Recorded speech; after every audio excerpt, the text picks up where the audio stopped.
I've been moving on since we said goodbye. I cut you off, I don't need your love. Halo, perkenalkan nama saya Andika Rita. Saya mahasiswa Universitas Jambi. Di sini saya akan membuat sebuah video mengajar untuk memenuhi tugas mikro teaching saya.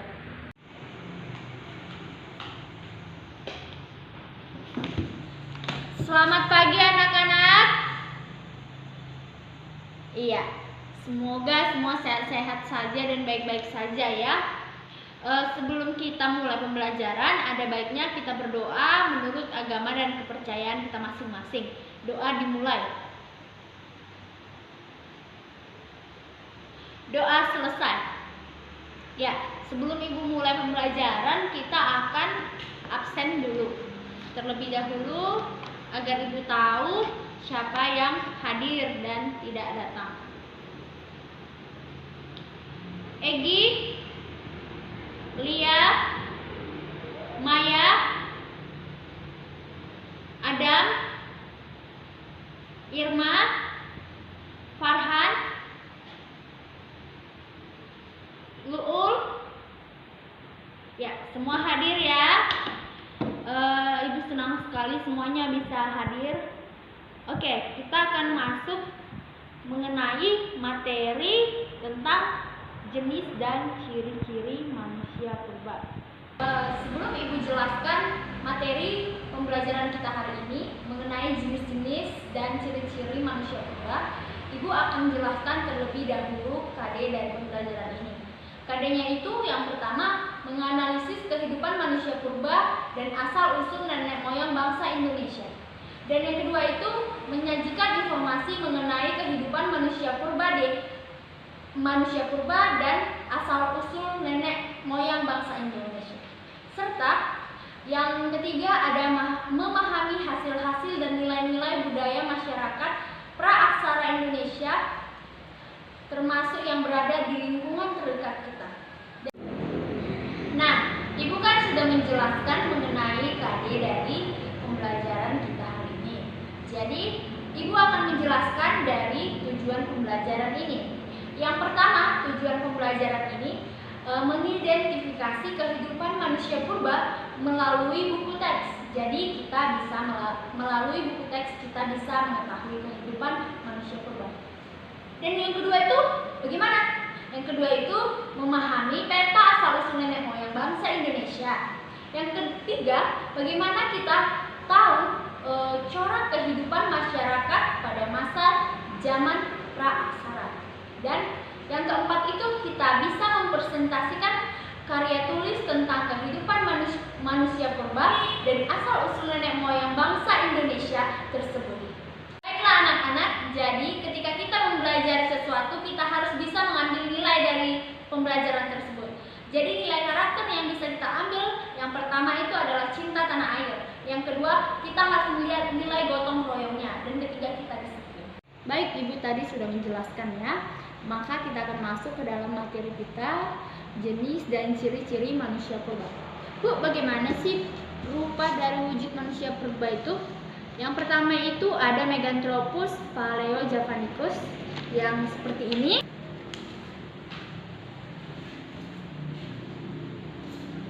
Bisa dilihat seperti inilah ciri-ciri dari Meganthropus paleojavanicus. Jadi ini ditemukan pada tahun 1936 dan ini juga ditemukan di kawasan Sambiran. Dan ini diperkirakan hidup sekitar 2 juta tahun yang lalu. Lalu siapa yang menemukan Meganthropus paleojavanicus ini? Ada yang tahu tidak? Ya, betul sekali. Penemunya ini berasal dari Belanda, yaitu Van Koslingswam. Jadi orang Belanda lah yang pertama kali menemukan Meganthropus paleojavanicus ini. Dan ciri-ciri yang pertama dari manusia purba ini yaitu memiliki pipi tulang yang tebal, serta otot rahang yang kuat, serta bentuk tubuh yang tegap, dan tulang kering yang menonjol, dan tak memiliki dagu. Baik, selanjutnya Ibu sudah jelaskan dari Meganthropus paleojavanicus, maka manusia purba yang kedua apa? Ada yang tahu tidak manusia purba yang kedua itu apa? Iya, betul sekali. Manusia purba yang kedua itu adalah Pithecanthropus erectus. Jadi ini adalah gambar. Nah, ini adalah gambar dari Pithecanthropus erectus ya. Jadi sebelum Ibu lanjut, kapan dan di mana ini ditemukan? Betul sekali, ini ditemukan pada tahun 1890 di Begawan, Solo, lebih tepatnya di daerah Trinil ya. Jadi ciri-cirinya yang pertama adalah dia sudah memiliki gigi geraham yang kuat, serta tubuh dari si Pithecanthropus erectus ini masih belum tegak, artinya badannya masih bungkuk. Dan kira-kira tingginya ini sebesar 165 sampai dengan 180 cm. Jadi Pithecanthropus ini setinggi itu ya. Dan bisa diketahui juga memiliki kapasitas otak sebesar 750 cc sampai dengan 1350 cc. Yang sudah jelaskan Pithecanthropus erectus, maka ini ada Pithecanthropus soloensis. Jadi dari namanya aja kita udah tahu soloensis. Berarti ini ditemukan lebih tepatnya di Solo. Betul sekali. Ini ditemukan di Solo dan daerah Ngadon. Jadi ini udah ditemukan di Solo, sama juga kayak Pithecanthropus sudah ditemukan di Solo. Di Solo cuman dengan daerah yang berbeda ya. Dan ciri-cirinya ini seperti apa? Ada yang tahu tidak ciri-cirinya seperti apa? Oh iya, betul sekali. Memiliki tulang belakang menonjol. Ya, ini Pithecanthropus memiliki tulang yang menonjol. Dan kemudian dia itu ada rahang yang kuat ya. Seperti yang kita ketahui, Pithecanthropus ini erectus pasti hampir memiliki ciri-ciri yang sama dengan soloensis ini. Serta dia Pithecanthropus ini juga memiliki tingginya yang hampir sama sebesar 165 sampai 180 cm. Serta ini juga pemakan tumbuh-tumbuhan yang seringkali Pithecanthropus ini kerap memakan hewan berburu juga. Baik, Ibu akan melanjutkan pembelajaran kita hari ini ya, mengenai Pithecanthropus mojokertensis. Ini sudah ditemukan di Solo, Mojokerto, ditemukan oleh penemu arkeologi dari Belanda, yaitu Van Ton Minswal. Jadi sebelum dia yang menemukan, sudah ditemukan oleh Widerich pada tahun 1936 juga di kota yang sama juga. Dan kemudian ciri-ciri pertama dari Pithecanthropus ini siapa yang tahu? Adakah yang tahu? Ya, betul sekali. Ini memiliki tinggi yang sama dengan Pithecanthropus lainnya, 165 cm sampai dengan 180 cm. Dan ini tak memiliki dagu dan memiliki badan yang tegak. Kalau Pithecanthropus erectus masih bungkuk atau belum tegak, ini sudah tegak. Dan fosil Pithecanthropus mojokertensis ini ditemukan hancur saat penggaliannya. Jadi proses penggalian terjadi, ini sudah ditemukan sedikit dan tidak utuh lagi. Selanjutnya Ibu akan jelaskan manusia purba yang selanjutnya, yaitu Homo floresiensis, yang bentuknya seperti ini. Ini bentuk dari Homo floresiensis. Tapi sebelum Ibu jelaskan bagaimana ciri dan ditemukannya ini, Ibu akan tanya terlebih dahulu, siapa yang tahu kenapa ini disebutkan Homo? Ya, betul sekali. Ini disebutkan Homo dikarenakan pada manusia purba ini telah memiliki kebiasaan yang hampir sama dengan manusia. Mereka juga sudah disebut sebagai manusia atau makhluk ekonomi.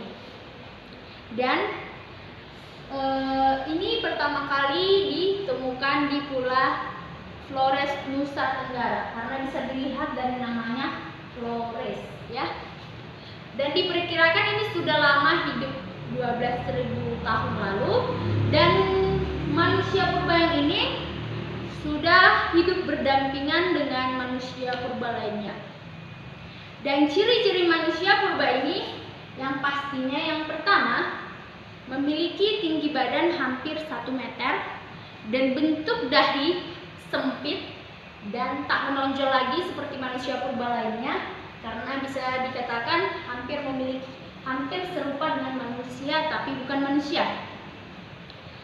Dan bentuk dahinya yang sempit itu dan tidak menonjol lagi, dan tulang rahang yang menonjol, serta kapasitas dari otak manusia purba Homo floresiensis ini sebesar 380 cc, serta kepala tulang tengkoraknya itu sudah kecil. Untuk Ibu jelaskan bagaimana ciri dari Homo wajakensis ini, adakah yang tahu siapa penemu dari Homo wajakensis ini?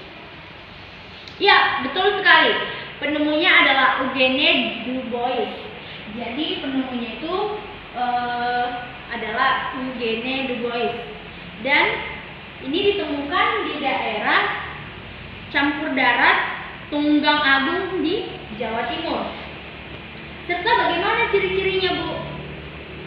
Ada yang tahu ciri-ciri dari manusia wajakensis ini? Yang pertama, ya, betul. Bentuk wajah dan hidungnya itu sudah datar dan lebar ya, serta dan tulang pipinya menonjol ke samping dan tingginya itu sekitar 130 sampai 210 cm dan sudah mampu berdiri dengan tegak. Mengenai Homo soleensis, ini merupakan wujudnya ya, bukan maksud Ibu gambarannya seperti inilah dulu. Dan yang Ibu akan jelaskan di sini, kita tahu namanya udah Soloensis, berarti Solo, berarti sudah ditemukan di Solo. Penemunya itu Weidenreich dan Konsling Swan, dan ini sudah ditemukan pada 1931. Siapakah yang tahu ciri-ciri yang pertama dari Homo soleensis ini? Ibu mau bertanya, siapa yang tahu? Oh, betul sekali. Ya, kapasitas otaknya itu, volume otak itu sekitar 100 cc hingga 1300 cc. Tinggi badannya hampir mencapai 130 hingga 210 cm, hampir sama dengan homo yang lainnya ya. Dan ini sudah memiliki struktur tulang serta memiliki badan yang tegap, dan wajahnya tidak mirip lagi dengan kera atau manusia kera lainnya. Dan selanjutnya Ibu akan lanjutkan ke Homo sapiens. Sapiens itu, Bu, ya, bentuk dari Homo sapiens itu seperti ini. Bisa dilihat, ini adalah bentuk dari Homo sapiens.